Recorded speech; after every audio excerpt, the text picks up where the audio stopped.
শ্রীমঙ্গলের এমন কিছু সিক্রেট প্লেস আছে যেই জায়গাগুলো অনেকেই জানে না, অনেকেই চেনে না। আজকে আমি আপনাদেরকে শ্রীমঙ্গলের এমন কিছু সিক্রেট প্লেস দেখাবো, আপনারা অল্প কিছু টাকা খরচ করে ঘুরতে পারবেন আর দেখতে পারবেন শ্রীমঙ্গলের নতুন প্রাকৃতিক সৌন্দর্য।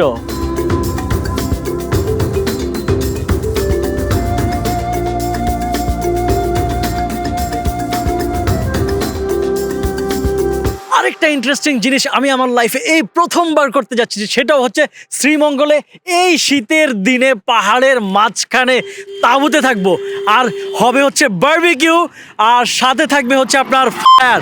বুঝতেই পারতেছেন, জীবনের এই প্রথম আমি এই এক্সপিরিয়েন্সটা করতে দিচ্ছি শীতের দিনে, তাঁবুতে থাকবো। আর আমরা এখন যেই সিক্রেট প্লেসটাতে আছি, এটার লোকেশনটা আমি একটু আপনাদেরকে বলে দিচ্ছি। এছাড়াও কিন্তু শ্রীমঙ্গলে আরও অনেকগুলো সিক্রেট প্লেস আছে যেগুলো হচ্ছে অনেকেরই অজানা। আজকে আমি এটা দেখে হচ্ছে অনেক মুগ্ধ হয়ে গেছি। এই জায়গাটার লোকেশন কোথায়? এটা হচ্ছে শ্রীমঙ্গলের মৃত্যুঞ্জয় চা বাগান, যেটা কমলগঞ্জ ইউনিয়নে পড়ছে আর কি। আচ্ছা, এছাড়াও তো আরো অনেকগুলো সিক্রেট প্লেস আছে, কিছু সিক্রেট প্লেস দর্শকদের উদ্দেশ্যে বলে দাও। হ্যাঁ, শ্রীমঙ্গলের মধ্যে আছে বর্তমানে মৃত্যুঞ্জয় চা বাগান, বাইক্কা বিল, এরপর হচ্ছে Nurjahan, Camellia Lake, Shamshernagar Golf Mart. এই জায়গাগুলোতে কিন্তু খুবই কম পর্যটক আসে। আপনারা এই জায়গাগুলো যদি ভিজিট করেন, আমার মনে হয় আপনারা নতুন একটা শ্রীমঙ্গল দেখতে পারবেন। সো লেট করবো না, আমরা আজকে চলে যাবো আমাদের মেইন ইন্টারেস্টিং যেটা তাঁবুতে।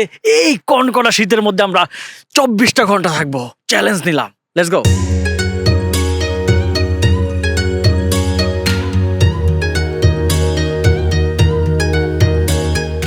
গাইজ, আপনাদেরকে বলেছিলাম যে এক রাত পাহাড়ের ঠিক মাঝখানে তাঁবুর মধ্যে থাকবো।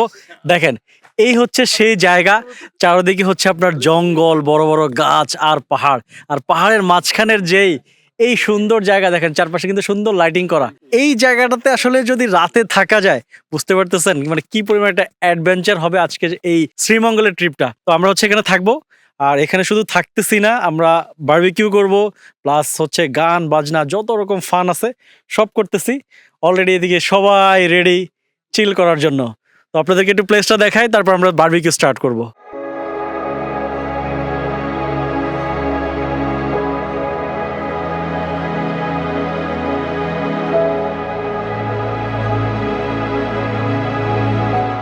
ওফ, গরম গরম বারবিকিউ চলতেছে এখানে।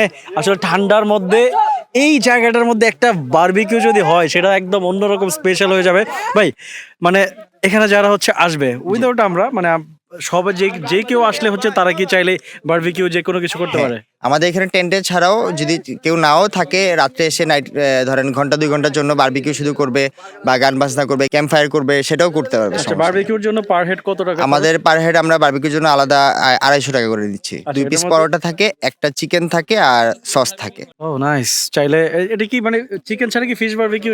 হ্যাঁ, ফিশ বারবিকিউ সম্ভব। যদি কেউ পার্সোনালি অর্ডার করে, সেটা আমরা ফিশ বারবিকিউ, যে কোনো ধরনের ফিশ আমরা বারবিকিউ করে দিতে পারবো। ভাই মানে ফ্যাসিলিটির কোনো অভাব নাই, সবকিছু এখানে 20 মানে যতক্ষণ এখানে মানে কাস্টমার থাকবে বা যারাই থাকবে সবার জন্য কি 24 আওয়ার সার্ভিস? হ্যাঁ, 24 আওয়ার্সের সার্ভিস থাকবে সবার জন্য। ওকে গাইস, আর লেট করতে পারতেছি না গাইস, বারবিকিউ খাবো। বারবিকিউ খেতে হবে।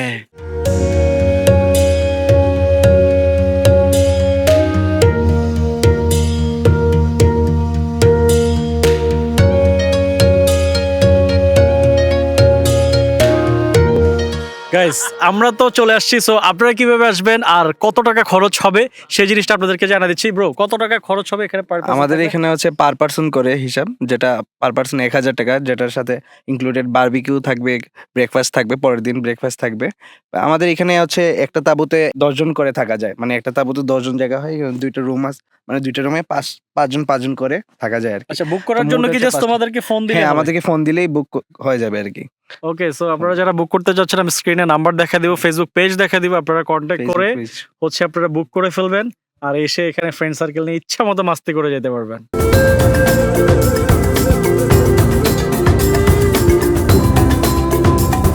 আমাদের বারবিকিউ রেডি হয়ে গেছে। বারবিকিউ চিকেন উইথ হচ্ছে পরোটা। মজা হয়েছে হ্যাঁ। তার মধ্যে হালকা হালকা ঠান্ডা, চারপাশে অন্ধকার, ভূত টুট যারা আছেন কানা মানা যাই হোক, আসলে ওরকম কিছুই না। ও খুবই লোভনীয়। আসলে খাবার দিছে ওকে, সো এরকম মজার যদি মানে প্ল্যান আপনারা করতে চান অবশ্যই ডিটেলস দিয়ে দেবো, আপনারা এসে এখানে বুক করে এই মজাটা আপনারা নিতে পারবেন এই শীতের মধ্যে। এখন বারবিকিউ খাই আর দেরি না করি, নাহলে ঠান্ডা হয়ে যাবে। সো গাইস, আজকের ব্লগটা এই পর্যন্তই, অনেক রাত হয়ে গেছে, এখন হচ্ছে ঘুমানোর পালা। তো আপনাদের ব্লগটা কেমন লাগলো সেটা অবশ্যই কমেন্ট করতে ভুলবেন না।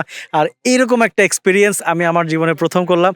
আপনারা কারা কারা এরকম এক্সপিরিয়েন্স করেছেন অবশ্যই কমেন্ট করতে ভুলবেন না। আর বাংলাদেশে আর কোথায় কোথায় এরকম ক্যাম্প করে থাকা যায় সেটা অবশ্যই কমেন্ট সেকশনে জানাবেন। আর যারা যারা আসতে চাচ্ছেন আমি তো ডিটেলস দিয়ে দিলাম, আপনারা সবাই চলে আসবেন, বুক করে ফেলবেন আর ফ্রেন্ড সার্কেল নিয়ে চিল করবেন। Bye buy from Sreemangal.